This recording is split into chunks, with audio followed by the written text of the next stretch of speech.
Welcome back to Vuka Online Radio News. And as you know, today we're talking world hepatitis and particularly viral hepatitis taking place every year, 28th July, bringing the world together under a single theme to raise awareness of the global burden of viral hepatitis and influence real change. And the theme is hepatitis can't wait. We've been speaking to a number of experts, and on the line we have from the World Health Alliance, the president-elect Danjuma Ada, and he is with us also to share and give us a little bit more perspective about world hepatitis and what we are busy with. Quick welcome to the show, man. Welcome to the show. Thank you so much, Vuka Online Radio. I think it's a great honor to be on the show, and hi to listeners everywhere, every part of the region. Thank you so much for listening. Excellent, great, thank you. Just a quick check, where are you based? I'm based in Nigeria, and in Nigeria, I am based in Taraba State. Okay. I'm a native of Nigeria, yeah. Yeah, and we've been talking to people across the world about this particularly viral hepatitis, and we kind of have to find now a little bit about what it is and all of that. How does it look like from a Nigeria perspective before we even go into everything else? I'm sure I have lots of questions, but from a Nigerian perspective, how does it look like? What's the prevalence? Now, hepatitis, to be honest, is like a faceless disease. Unfortunately, I call it that way because of the lack of awareness, because of the lack of information, because of the underreporting about hepatitis. Yes. But unfortunately, though there's that conspiracy of silence about hepatitis, yet in Nigeria, for example, over 20 million Nigerians are living with hepatitis B or C. Yes.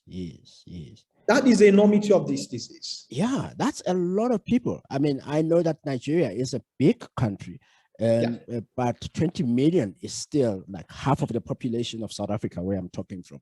Exactly. So that is a lot. And there's a word there about it being a burden in this instance.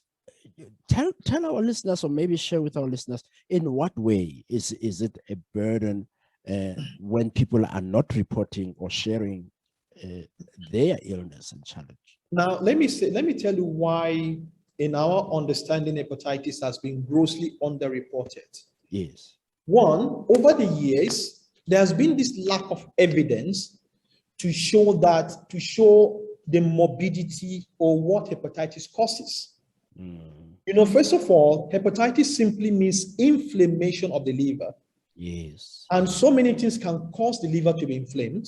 Yes. And you know, the liver is one of the largest organs in the body that carries out so many multi-functions in the system. The liver detoxifies the body. The liver helps metabolism. The liver helps to clean toxins. So if the liver is affected, technically the body is affected. Yeah. The liver is like the engine of an automobile. If the engine of an automobile gets knocked, that automobile cannot move. So when hepatitis gets into the liver, it attacks the liver cells. Yes. And gradually, over time, you know, the liver is one of the organs that is able to regenerate the liver cells, able to grow itself. Oh. Yeah. But when with constant attack by the viruses, it could be viral hepatitis A. Now, viral hepatitis can be up to 5 different categories: A, B, C, D, and E. But like I said, hepatitis is just inflammation of the liver. But the one we're talking about is viral hepatitis, meaning inflammation of the liver caused by viruses. Yes. You know, we have bacteria, we have germs, we have like malaria. So this one is the liver being inflamed because of virus. Yeah. And in this category, we have A, B, C, D, and E. So if someone gets infected with these viruses, especially viral hepatitis B and C, These two are the ones that causes over 1.1 to 1.2 million deaths annually. Wow. In every 30 seconds, one person dies of hepatitis. Remember, this 1.1 million we're talking about are human beings. It could be a father, it could be a mother, a brother, a sister to somebody. These are human beings, not cows, not dogs. So these are living beings that die because of this viral disease. And again, these deaths are avoidable and preventable because hepatitis B is preventable through safe and effective vaccine. Hepatitis C is curable through effective treatment. Now, if someone gets infected with this hepatitis, it's another name for hepatitis is slow progressing disease of the liver. Sometimes it takes up to 10, 15, or 20 years before the liver is unable to heal itself and the liver cells begin to develop cancerous cells. So they now say the person has liver cancer. Hepatitis is the leading cause of liver cancer. Now, why it has been underreported is that before now, there was very little evidence to link viral hepatitis with either cirrhosis or liver cancer. If you go to the hospital, you can see in death registers, they will tell you he died of AIDS, he died of TB, he died of malaria or accident. But before now, you hardly have tools that will tell you that this person died of hepatitis. So the linkage between liver cancer, morbidity to hepatitis, the evidence were not there. In fact, that's one of the contributing factors to why even policymakers could fail to make decisions in trying to invest in hepatitis elimination because of that little evidence. This is actually very interesting because when people talk about then diagnosis and then eventually talk about the cause of death, particularly now in the era of COVID-19, you find that people they say no, he died of COVID-19 complications. Yet it might be that this person has been walking around because I know that having gone through my own COVID problems, it causes inflammation, and sometimes it is inflammation of the liver and all of that. So it is possible that someone who has hepatitis has been going around with it and carrying either the virus or other causes, and then they catch COVID-19. Or does that happen or not? It does happen. We have people that have hepatitis which attacks the liver and then now get COVID that attacks the lungs, or even get diabetes that also affects the body immune system, and also HIV. We have patients that have comorbidity or co-infection with other chronic infections, and that aggravates the person's condition because hepatitis there affects the liver, and before you know it, it leads to multiple system failure and could lead to ultimate death. Now, the issue about hepatitis, as I mentioned earlier, is that the lack of diagnosis, the lack of testing makes a lot of people walk around without knowing they're living with the disease that has potential to end their lives.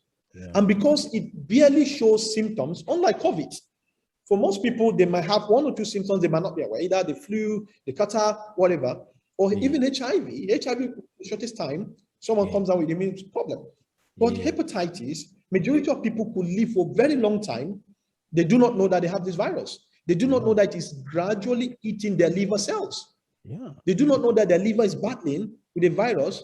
So, but by the time it begins to come out to show cirrhosis or ultimately liver cancer, it might be irreversible or too late to help. So how would we know? How because I'm hearing that essentially what needs to happen is just like cancer. It is something that the sooner you know about it and the sooner you get tested, the better. How would you know as a layman that you need to be tested? Thank you so much for that question. So that's why we advise people, you don't need to wait until you have symptoms. You need to seek early testing. If you go to any hospital or on a visit to any hospital, please ask your healthcare provider to run hepatitis B surface antigen testing or anti-hepatitis C testing for you. You don't need to wait until you get sick. You don't need to wait until you begin to show symptoms, because in most cases, symptoms begin to show when the liver is already being damaged or is already having problems. That is when in most cases the symptoms begin to show. So we encourage people to have good health-seeking behavior by going to any health facility and ask their healthcare provider. They want to know the hepatitis B and C status. So ask to be tested. That is a way. That is the first step, because you cannot even treat what you do not know. Yes. Yeah. Sorry, I have to interrupt here, because I'm hearing something else now that's interesting here. Because if I go and I ask to be tested, it creates now a different type of complexity. There are many people, many of us are afraid to get tested. We are afraid of knowing the truth. And as a result, what are the chances that as people that are listening to this, they would now go and test? Isn't that one of the big problems for you? I'll give you an example with myself. I'm a patient with hepatitis B. I was diagnosed with hepatitis B 2004. I can tell you the fears. I can tell you the stick. I can tell you the first time I looked at the results and I saw I was positive, my world went blank. Wow. It seems I lost all hope. I thought, because of the knowledge I had, because of my professional background, I thought that was the end for my life. That was the end, because then hepatitis was termed as a death sentence. People that had hepatitis were told they will not live long, the liver will crash. So all sorts of fears came to my mind. And this is almost 15 years. I still live with this virus. But I can tell you it's not easy, because you are living with a virus that has the potential to end your life, but you need information. Because if you are well informed, you avoid risky lifestyles that could further aggravate your situation. For example, knowing that I have hepatitis B has helped me to avoid high alcohol consumptions. It has helped me to avoid herbal medications. It has helped me to avoid probably some lifestyle that could further aggravate my liver condition. So knowledge, being informed, is very important to guide you in your lifestyle. For example, I knew my status with hepatitis B just before I got married. So that helped me to inform my partner, hey, I have this virus, so you need to be tested as well. And we got married eventually. She was negative and she had to be vaccinated. So what if I didn't know? I could have transmitted the virus to her through sexual transmission. So knowing my status helped me to protect my partner. It helped me also to live life that, of course, live a healthy life that will further keep me in good shape. So the fear of unknown is normal. Every human being will feel that fear. Some people will tell you it's better they don't know. But trust me, it's better you know about hepatitis to stop you from progressing to liver cancer, because you don't want it to liver cancer, which might be 20 million people is a lot. Thank you for that personal story. That's actually very useful, because I think many times we think about this thing, we think about it as a disease. But I think when you talk about it in this way, it actually has a human face as well, because I think that's also part of the challenge, is that many times, which in a sense, I suppose COVID-19 as a parallel has kind of brought as a gift, is that we've learned to now put faces to an illness and remove the stigma. You're on Vuka Online Radio, and we are talking hepatitis and the World Hepatitis Day, and we are talking to Danjuma Ada, who's the president-elect of the World Hepatitis Alliance. Tell us a little bit about the World Hepatitis Alliance, and what are some of the initiatives that you guys are busy with? The World Hepatitis Alliance is the largest community group.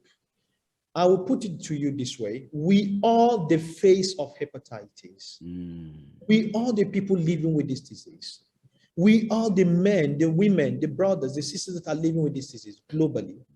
The World Hepatitis Alliance is a membership-based group of over 300 registered members across the world. And we're in over 100 countries. It's a patient-driven organization. Now, when you hear the word patient, people always think it's someone lying critically ill. I am a patient with hepatitis B, but it doesn't mean I'm critically ill. It just means I have a chronic condition, which of course I'm living positively, and I'm living a very happy life positively. Yeah, I may have my fears, I may have my challenges as an individual. I wish I could rid myself of this virus. I wish I could. But however, living with chronic disease conditions helps you to know, inform, and how to manage your life. So the World Hepatitis Alliance head office is in Geneva, and we have our operational office in London. So we have members in almost every, in fact, Sub-Saharan Africa have one of the largest members, but it's unfortunate we have very few members in Southern Africa. And I use this opportunity to call on individuals, organizations, patient groups. It could be HIV. My charity organization started with HIV. But when I tested positive to hepatitis B, we decided to join the World Hepatitis Alliance. But that has not stopped us from doing HIV work, because there's a lot of connection between that. So we're calling on NGOs, patient groups, civil society, or even community groups in Southern Africa to look at the possibility of joining the World Hepatitis Alliance. You will have opportunity to learn, opportunity to network, to share experience, and to help in building your capacity and systems.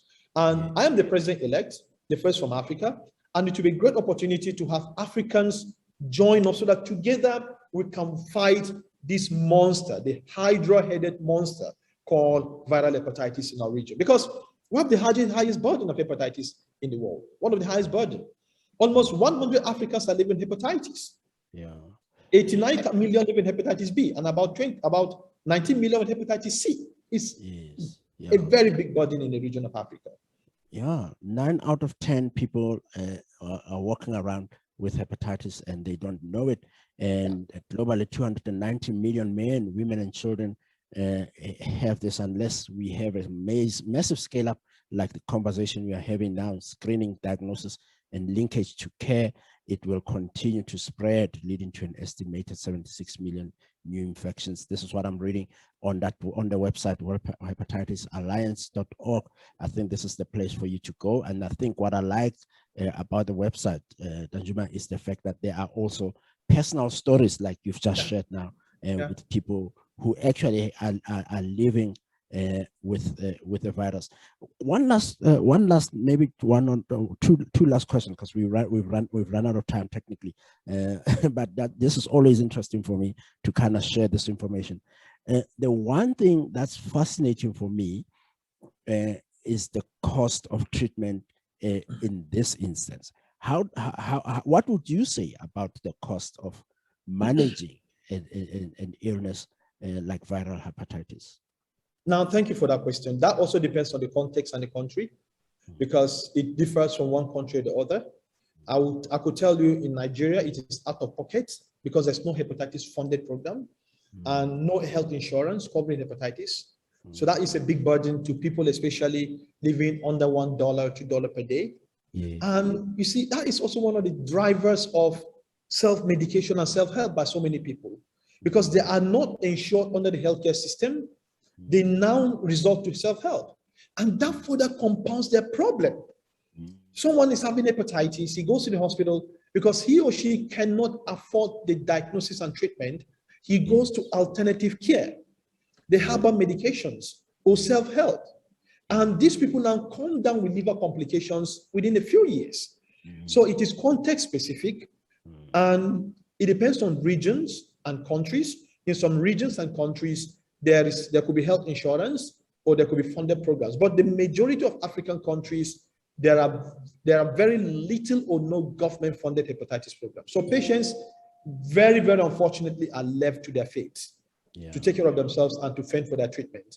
And that is a very big driver to loss to follow up. People start treatment, they can't complete it, or people now resort to self-help, or people now do all sorts of things just because they need cure. For people that have comorbidity with HIV, the Global Fund, I think, is providing help for them. But for people that are mono-infected, that is infected only with hepatitis, unfortunately, there's very little funding in terms of diagnosis and treatment almost across the entire African region. And we'll talk about the call to action just now as we wrap up. You're on Vuka Online Radio, and we are talking hepatitis and the World Hepatitis Day. And we are talking to Danjuma Ada, who's the president-elect of the World Hepatitis Alliance. Dad, where do babies come from? Dad, stop. Think. This is a huge, important question in your daughter's life and needs to be handled delicately. Too much information will lead to a lifetime of therapy. Not enough information will also lead to a lifetime of therapy. But you do need to respond with honesty and confidence. Think. What would Elliot do? You should ask Mommy. That's her department. Smooth move, Dad. Smooth move. For well-considered smooth moves, Elliot is amazing. Every time he sees me, his eyes light up. I can almost hear his heart beat faster. He looks at me the same way he did when we first met. For him, it's love at first sight every day. For me, it's heartbreaking. Loving someone who's living with dementia is not easy. For support, advice, or to make a donation, visit dementiasa.org. Vuka Online Radio, your inspiration radio station.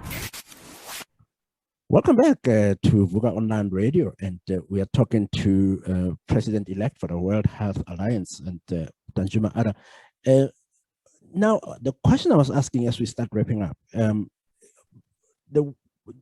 in my country, what happens is people get vaccinated when they're very young for hepatitis and all of that. The question becomes, is that a global practice, or is that more regional policy practice? Why I'm asking is, with the numbers that you're talking about, it makes me wonder, how does the vaccine work in the world? All right, thank you. I think prevention of mother-to-child transmission of hepatitis B probably is one of the greatest opportunities to prevent new infections with hepatitis. It is a WHO recommendation that all pregnant women should be tested at least once in their antenatal, during antenatal care. Now, babies who are infected from mothers at child have 90% chance of developing chronic hepatitis. And 25 to 30% of these babies will eventually die from liver cirrhosis or liver cancer later on in life. And that is why prevention of mother-to-child transmission of hepatitis B is one of the greatest pillars of having children born without hepatitis. It is a WHO requirement that all babies born should be vaccinated with the monovalent vaccine within 24 hours of birth. Yeah. That is a WHO recommendation. Yeah. And now the question now becomes, what about women who don't deliver in either hospitals, who now deliver in private homes, or other traditional birth attendants? What will they do? That is why it is important for community groups and mediums like yours to educate the public that please, women should access care through skilled attendants and probably public health areas where these vaccines are available. Now, another new evidence is showing that apart from the birth dose vaccine, the mothers themselves need to be on what is called prophylaxis treatment to reduce their risk of transmitting the hepatitis to the babies. What does it mean? If a woman is tested positive to hepatitis B during her antenatal, she will be further tested for what is called hepatitis B envelope antigen. If she's positive, in her third trimester, she will be placed on tenofovir prophylaxis. It's a treatment, antiviral treatment, that will reduce the viral load so that the chances of the woman transmitting the virus to her baby at birth is minimized, reduced significantly.